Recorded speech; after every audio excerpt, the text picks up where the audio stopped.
Nous sommes en direct avec Maria-Amélie Englebienne, si j'ai bien prononcé, l'éditrice de mon livre chez Debec Supérieur. Merci beaucoup d'avoir accepté cette invitation parce que c'est pas tous les jours que j'ai des personnes, disons, externes à l'enseignement de l'espagnol directement ou des personnes qui apprennent l'espagnol sur les podcasts et sur la chaîne YouTube. Alors, merci beaucoup, Maria-Amélie. Mais de rien. Bonjour à tous. Et est-ce que c'est votre premier direct? Alors oui. Je suis déjà intervenue dans des colloques, dans des conférences, des choses comme ça, mais sur un podcast, ça, c'est la première fois. Alors, pour les personnes qui connaissent pas le métier d'éditrice, est-ce que vous pouvez nous raconter ou nous expliquer pourquoi vous avez choisi de devenir éditrice? Bon, alors là, ça va être le gros cliché, mais qui en fait correspond pas du tout à la réalité qui suit après. Mais j'étais étudiante en lettres et comme beaucoup d'étudiants en lettres, il y a un gros fantasme autour du monde de l'édition et je voulais devenir éditrice. Et donc j'ai eu la chance de pouvoir faire un stage, mais d'ailleurs à l'époque en fait en numérique. J'avais suivi une formation en multimédia qui m'a permis d'entrer comme stagiaire. Et là, on est confronté à une réalité qui n'est pas du tout celle qu'on a dans les fantasmes où on voit waouh le joli manuscrit, on en vend des milliers, et l'auteur enfin bref, c'est pas du tout ça. En fait c'est très très concret, c'est vraiment de la gestion de projet, c'est de la gestion de produit.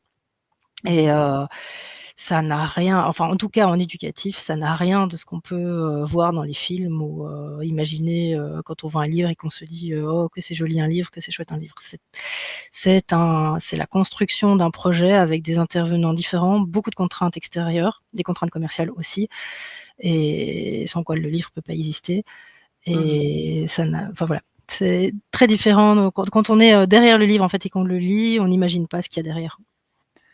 Et en tout cas, même si je comprends ce décalage parce que ça arrive, je pense, dans tous les métiers, entre ce qu'on croit que c'est des métiers et puis la réalité, il y a toujours un grand écart, mais vous le faites très bien. Et vraiment, je vous l'ai dit en privé, je le répète maintenant devant l'audience du podcast, ça a été un vrai plaisir de travailler avec vous, aussi bien avec vous qu'avec votre collègue Stéphanie, avec une communication toujours très fluide, et je me suis sentie très respectée dans les processus de création, et je sais que c'est pas le cas pour tous les auteurs. Alors voilà, merci beaucoup pour ça. Et j'avais une autre question concernant du coup votre parcours, pour vous connaître un petit peu mieux avant de commencer à parler du livre à proprement parler. Si vous étiez un genre littéraire, vous serez quoi? Bon, là, c'est un registre plus personnel, mais je crois que je serais un roman de voyage. Les livres des romans voyageurs, ce qu'on appelle les romanciers voyageurs. Et je pense que c'est ça qui me ferait le plus rêver. Maintenant, voilà, je suis rentrée dans l'édition éducative et en plus spécialisée au départ essentiellement en langue française, et c'est surtout de la linguistique et de la langue française, donc plus éloigné que ça d'un truc qui fait voyager, il n'y a pas. C'est de la linguistique, c'est dur, c'est mécanique, et voilà, mais non, ce serait ça. Maintenant, je vous dis, c'est pas du tout ce que je fais, donc D'une certaine façon, vous nous faites quand même voyager à travers les langues, et je suis d'accord avec vous, j'adore les romans de voyage, comment on appelle ça? C'est pas des chroniques, mais oui, des récits de voyage. Moi, des j'adore récits ça. de voyage, ouais. C'est ça. Moi, j'adore ça aussi. Et en fait, est-ce que vous entretenez une relation spéciale avec l'espagnol ou pas? Mais ça, vous le savez. Oui, C'est un alors piège. j'entretiens une relation tout à fait spéciale avec l'espagnol parce que c'est vrai que j'ai fait mes études en Belgique, philologie romane au départ, et en fait après j'ai prolongé ça par la filología espagnole, castellana à la Autónoma à Madrid, et c'est vrai que j'ai adoré et que c'est un des grands regrets de mon cursus et de ma carrière, c'est que je n'en ai jamais fait. Et depuis 2-3 ans, on s'est ouvert aux langues. Et le projet me tenait donc dans nos catalogues. Au départ, on faisait essentiellement du néerlandais, on est basé en Belgique. Et à partir du moment où on a commencé à s'ouvrir aux langues, moi, évidemment, il me tenait à cœur de pouvoir remettre de l'espagnol au menu, vu que, voilà, j'aime beaucoup l'espagnol, j'aime le pratiquer, j'aime lire, j'aime regarder les séries en espagnol. Je viens d'en avaler une, d'ailleurs, géniale, La Mesías. Ah non, je n'ai pas regardé, vous me la conseillez alors? Ah, elle est fabuleuse. Elle est sur Arte, on peut la voir en replay sur Arte. Bon à savoir. Je les connaissais pas, apparemment c'est les nouveaux Almodovar, là, Los Ravis. C'est D'accord. fabuleux. Fabuleux. Ah, le C'est Travis, bah oui, bien sûr, oui, le Travis, oui, oui, oui, oui, oui. et oui, bah, voilà. C'est un peu style Almodovar pour ceux qui aiment, tout à fait. Oui, oui, oui, Ouais, oui. mais génial. Bien. Du coup, maintenant, je veux voir leur première série, mais j'ai pas encore trouvé. Je crois qu'elle est peut-être sur Netflix, je vais aller voir. Enfin bref, donc oui, relation spéciale avec l'espagnol, j'adore et voilà. Et c'est de cet amour par la langue espagnole qui est née l'idée du livre parce qu'en fait, c'est un format que vous lancez maintenant et comme vous l'avez Alors, précisé, c'est un premier livre pour les d'espagnol, catalogues mais espagnols. oui, mais par contre, le format, non. Là, l'idée est venue autrement, donc je crois que je vous en avais parlé au début. Donc au départ, moi, je suis spécialisée plutôt en langue française, hein. On a beaucoup de références avec Grevis, notamment en langue française, en orthographe, en linguistique, en grammaire et beaucoup de gens sont fâchés avec l'orthographe française. Il existe énormément de gens qui ont du mal à lire tout simplement des textes, plus denses, linéaires, plus rédigés et je voulais imaginer un outil différent pour réviser l'orthographe. Et donc je l'ai fait en carte mentale, enfin j'ai fait ça avec une autrice qui au départ était correctrice parce que je trouvais pas de prof de français classique qui voulait le faire, parce qu'il faut conceptualiser ça. Donc c'était les règles de grammaire en carte mentale avec de l'audio. Donc c'était expliquer, l'idée c'était d'avoir un petit peu comme un tableau et une institutrice qui explique ce qu'on voit au tableau. Donc la règle est expliquée et il y a des exercices en vis-à-vis. Et donc ça a été lancé, ça a très bien marché et en fait j'ai rapidement eu des questions sur des gens qui disaient: «Ah mais on peut l'utiliser pour l'apprentissage du français». Mais en fait pas du tout. Parce que apprendre à ne pas faire de fautes quand on est francophone et qu'on a appris à écrire en français depuis qu'on a 6 ans, c'est pas du tout la même chose que quand on est espagnol, allemand, japonais, chinois, arabe et qu'on apprend le français. Et donc là, je me suis dit, ben, je vais le décliner en FLE, donc en apprentissage du français comme langue étrangère. Et après, je me suis dit, mais en fait, ça peut marcher dans toutes les langues. Et donc, je me suis dit, bon, je vais chercher des auteurs pour le faire en FLE, bien sûr, et dans les autres langues en même temps. Et donc là, on l'a sorti les tout premiers, donc le FLE l'année dernière. Et ici, cette année, on s'est ouvert donc aux autres langues et on a sorti en même temps le néerlandais, l'allemand, l'anglais et l'espagnol. Mais en revanche, pour l'espagnol, vous avez choisi le vocabulaire et pas l'orthographe. Pourquoi ces choix? Mais parce que c'est l'apprentissage de la langue. L'orthographe, c'est quand on maîtrise déjà la langue. Mmh. Oui, vous vous Donc, adressez surtout aux débutants ah oui, oui, avec oui, alors là, on oui. commence, Mmh. oui, bien sûr. On commence par le début, hein. Donc, oui, bien sûr. Asseoir, le but, c'est vraiment d'asseoir ou de permettre aux apprenants d'asseoir une base solide en vocabulaire parce qu'avec, la conjugaison, on peut pas toujours communiquer, si on connaît pas les mots. En revanche, si on connaît les vocabulaires, même si on sait pas faire des phrases complexes, on peut déjà se faire comprendre. Oui, exactement. C'est ça et comme vous l'avez évoqué, c'est vraiment moi ce que j'aime beaucoup dans les concepts, c'est que c'est très visuel et très, comment dire? Très, concret. C'est-à-dire Oui, qu'il n'y a pas et ça a été une contrainte pour moi au niveau de la création, il n'y a pas des listes de, 30, 50, 100 mots comme on peut voir parfois, sur, internet notamment. Il a fallu restreindre la, la liste de mots à 10 mots uniquement par, oui, mais on arrive quand même au niveau, A1, A2 avec les 1000 mots requis pour le A1, A2. Donc en fait, exactement. le contrat pédagogique est rempli, mais là, la réflexion est vraiment venue du fait que en fait, d'abord les apprentissages évoluent, on est de plus en plus sollicité par du visuel, de l'audio et tout ça et en fait, on commence aussi à prendre en compte de plus en plus ce qu'on appelle les intelligences multiples, c'est-à-dire qu'il y a des gens qui préfèrent avoir une approche purement visuelle, d'autres qui préfèrent avoir une approche purement audio. On sait qu'en fait, tout le monde n'est pas destiné à avoir des listes de colonnes avec du texte explicatif et des exercices pleins très, très, très, très rédigés de l'autre côté, quoi. On veut répondre aussi à ce public qui préfère voir les choses différemment. Et alors, en fait, le résultat, c'est que, on l'a vu pour l'orthographe, ici, ils viennent de sortir, donc on verra, mais les gens la trouvent même ludique. Il y en a qui prennent ça comme petit outil de révision ludique. Parce que les exercices en face des cartes mentales, finalement, c'est,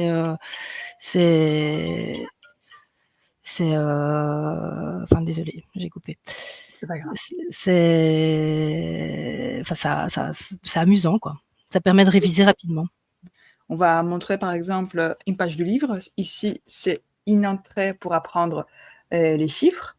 Et nous avons, donc, alors, que je m'en mette pas les pinceaux, ici, nous avons, disons, la liste classique pour introduire, parce que c'est bien toujours quand on apprend les vocabulaires de voir d'abord les mots isolés pour une première découverte avec sa traduction. Mais ensuite, ce qui manque souvent dans les listes qu'on peut trouver sur Internet, ce sont les exemples. Et comme vous l'avez évoqué, moi j'aime bien le fait que ça soit une phrase idiomatique, mais adaptée au niveau débutant, avec un exemple traduit en français. Et on peut scanner les codes et écouter l'audio.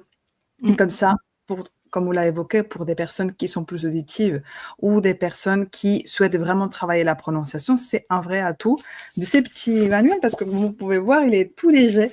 Il fait, je ne sais pas quel poids il fait, mais vraiment, quand je l'ai eu dans la main, c'est super léger à glisser dans son sac. Si on, par exemple, on veut faire ça dans les transports, pour les personnes qui prennent l'horaire tous les jours, le train, etc. Pas dans la voiture, s'il vous plaît, c'est dangereux. et, pour l'avoir aussi sur son bureau pour la pause méridienne, même en vacances, on glisse ça dans son sac et on peut le faire sur la plage, pourquoi pas. C'est vraiment très léger, ça j'aime beaucoup. Et pour rebondir sur l'audio, c'est sûr que l'audio pour l'apprentissage d'une langue est indispensable. Donc, il y a l'explication, mais il y a aussi le modèle audio à écouter. Et, il faut s'en imprégner et c'est en l'écoutant qu'on s'en imprègne. C'est ça, parce que souvent on trouve aussi des exercices soi-disant ludiques sur Internet, mais si on n'a pas travaillé le vocabulaire en amont, en les voyant écrits, en l'écoutant, on fait juste du clic, clic, clic, clic, clic. Ça, je suis contre le clic, clic, clic, clic, clic, comme je dis toujours. Ça sert à rien. Et si on passe par l'écrit, pour les personnes qui adorent ce contact avec les livres, qui aiment écrire, c'est important aussi. On est dans une société où tout passe par les numériques, et c'est bien, moi. Je peux faire ce métier grâce au numérique.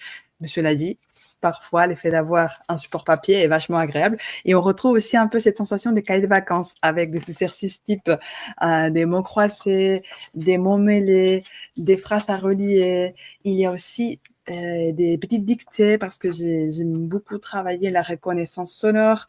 Bref, il y a vraiment... Là, je me suis vraiment fait plaisir pour les exercices. Il y a une variété énorme, je trouve. Donc ça, pour ça, j'en suis fière.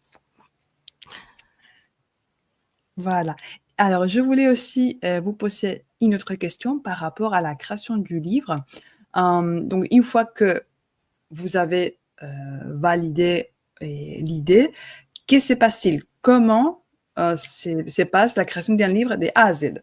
Bon, en fait, c'est plutôt au départ, j'ai l'idée. Enfin, j'ai l'idée. D'abord, en fait, on examine le marché, on examine les besoins des gens, on examine ce qui existe en face et on regarde si on peut faire mieux, si on peut compléter, si on peut avoir d'autres idées. Donc, j'ai une idée, je cherche un auteur et avec cet auteur, j'imagine un concept. Parce que bon, j'ai mon idée, mais moi je pratique pas, enfin je suis pas prof, donc j'ai des idées comme ancienne étudiante éventuellement, comme observatrice de ce qui se fait, mais je pratique pas, donc je suis pas non plus la science infuse, et ça doit être confronté à une réalité qui est une réalité de terrain. Donc je conceptualise ça avec l'auteur. Souvent, je demande on travaille sur un sommaire et sur une leçon test. Et avec ça, en fait, après, moi, je présente ça à un comité éditorial interne qui est composé de la directrice éditoriale, du directeur financier, du directeur de fabrication, de la directrice marketing, du directeur commercial. Enfin, ils sont 7-8. Et je présente le concept en disant, ben voilà, je vais faire, dans ce cas-ci, un petit livre d'apprentissage de l'espagnol, du vocabulaire espagnol, niveau débutant. Alors, c'est pour ceux qui commencent, c'est pour ceux qui veulent réviser. Ça n'existe pas ailleurs. C'est ludique, c'est visuel. L'autrice est espagnole, elle a un super bel accent. Enfin, c'est des choses qu'on dit aussi, par exemple. Elle fait des podcasts, elle a l'habitude de l'audio. Enfin, donc bon, je présente vraiment l'ensemble du concept et avec ça, on me dit OK ou pas, ou bien ça, je sais pas, livre trop volumineux, non, ça n'ira pas. S'il est trop gros, il sera trop cher, les gens l'achèteront pas. Enfin, je confronte en fait mon concept à leurs exigences. Alors parfois, ça passe tout seul, parfois je dois repasser une deuxième session le mois suivant, ça dépend. Et en fait, une fois qu'on a fait ça, on peut signer, une fois que l'ouvrage est accepté là, il existe, il entre dans le plan éditorial et on peut signer le contrat d'édition et on peut commencer vraiment à travailler officiellement. C'est-à-dire que l'auteur sait qu'il ne travaille pas pour rien et nous, on sait qu'on va commencer à travailler une maquette, on va commencer à accompagner l'auteur, on avance, quoi. Voilà. Alors, comme l'audience peut le constater, ça se fait pas en un claquement des doigts. Non, pas du tout. L'édition d'un livre, c'est quelque chose et c'est que je savais pas, que vous m'avez expliqué au tout début, c'est qu'en fait, vous, en tant qu'éditrice, vous devez d'abord être convaincue que ces formats va marcher pour les vendre, heu, au sein de votre entreprise, de votre maison d'édition pour, heu, comment dire? Il faut d'abord être vraiment très convaincu pour, les défendre parce que si ça passe pas après, bah, c'est la fin du projet et Ah ça et vous je fera le rien. vends, je pense que sur le cycle du livre, je le vends mais 10 fois, 6 fois, non allez, il y a la première fois, il y a le comité éditorial, puis je vais devoir le vendre, au pré-commercial, donc quand je le présente la toute première fois, ça devient plus concret, puis je le présente aux commerciaux, donc à tous ceux qui vont dans les librairies.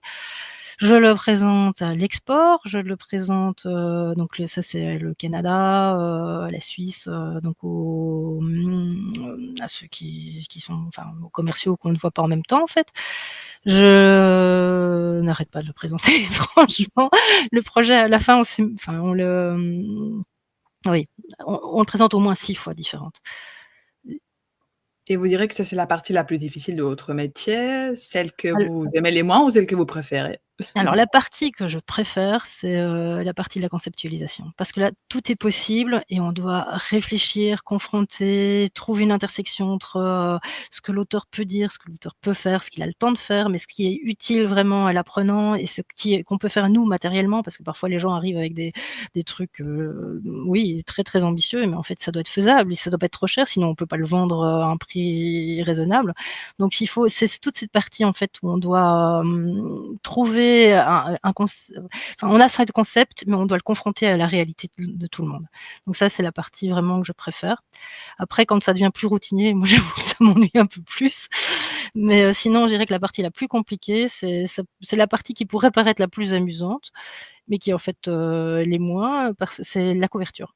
Alors dans le cas de ce livre-ci, comme, on a eu beaucoup de mal, avec le concept initial, mais une f après ce concept, pour une fois, enfin là tout le monde était content et donc on change plutôt les petits pictos pour, enfin ce qui évoque la langue, mais, on doit plaire aux commerciaux, plaire au marketing, ne pas, trahir ce qu'il y a dans le livre. Donc ça sert à rien de faire des choses qui ont l'air ultra faciles si c'est de la linguistique hyper compliquée. Ça sert à rien de faire, un truc en disant: «Ça a l'air global, mais en fait c'est juste du vocabulaire ou juste de la grammaire».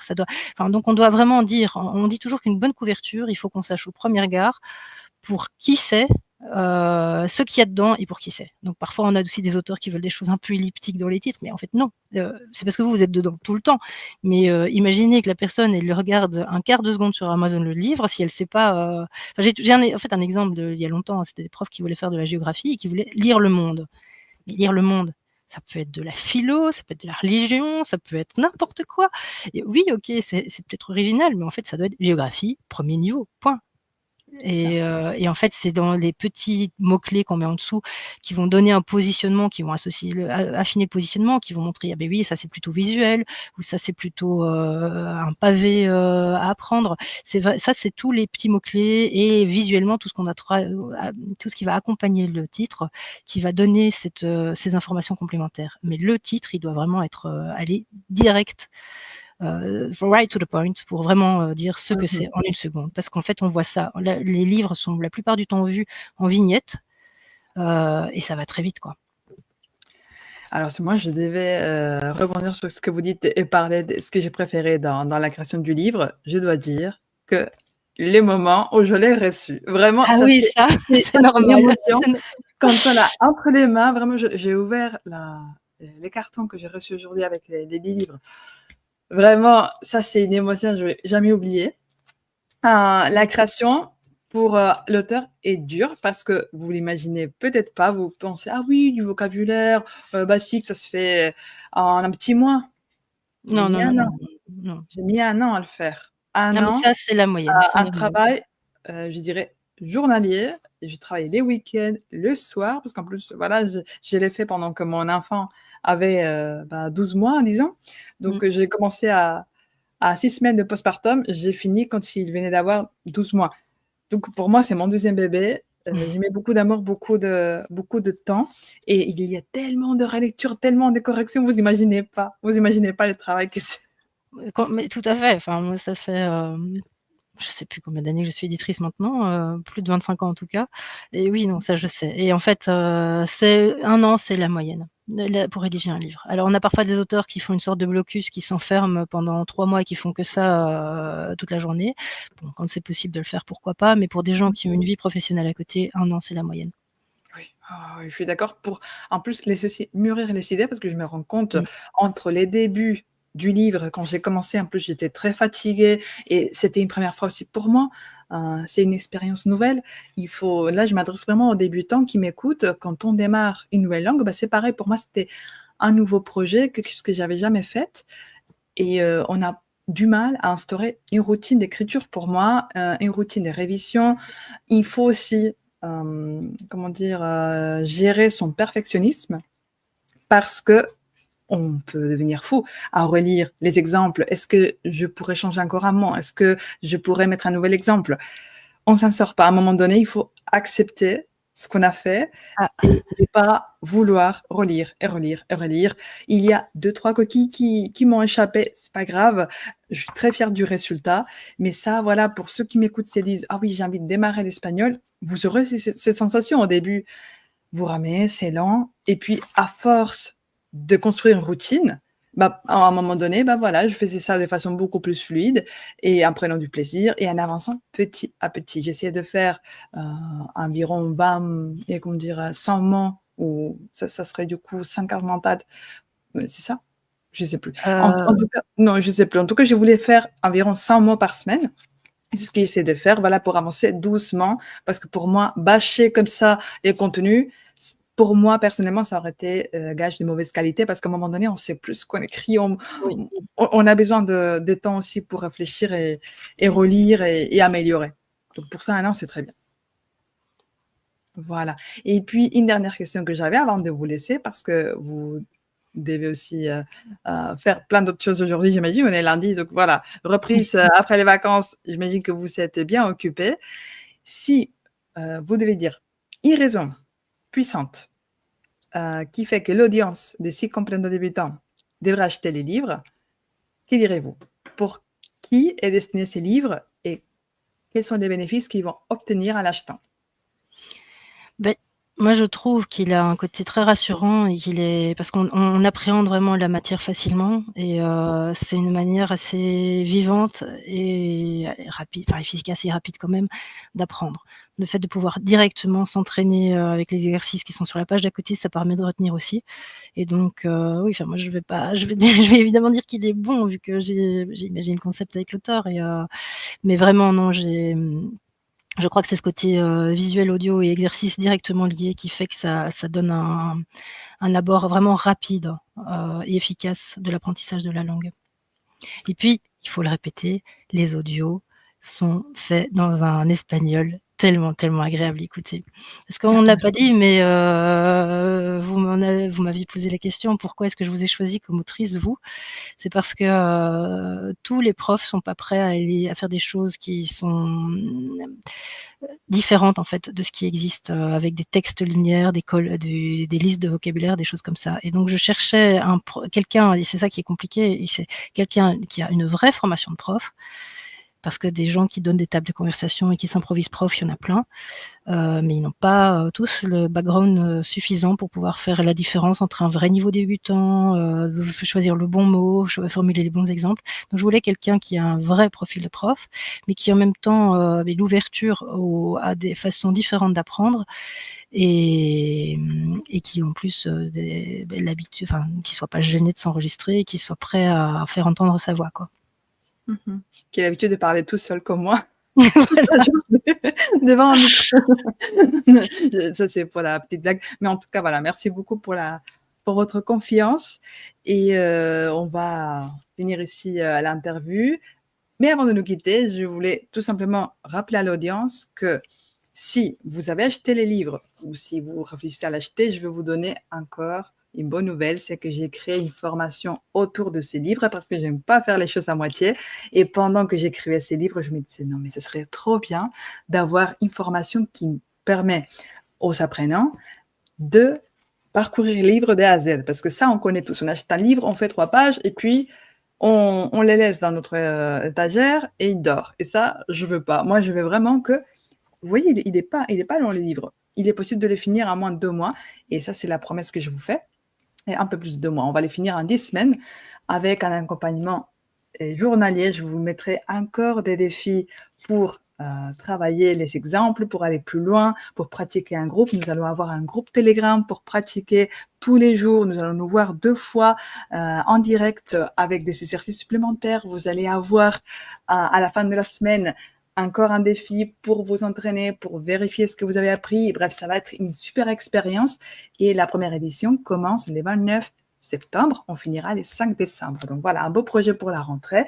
Si vous voulez vous inscrire, il y a encore des places disponibles. Donc voilà, foncez. Toute l'information se trouve sur sicomprendo.net. Et sur ce, voilà, merci beaucoup, Mère Amélie, pour les temps que tu nous as octroyés.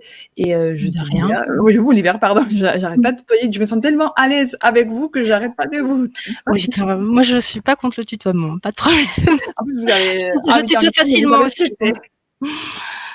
Bon, voilà, merci beaucoup, bonne journée et merci à tous ceux qui nous ont regardés en direct et qui nous ont écoutés après sur les podcasts.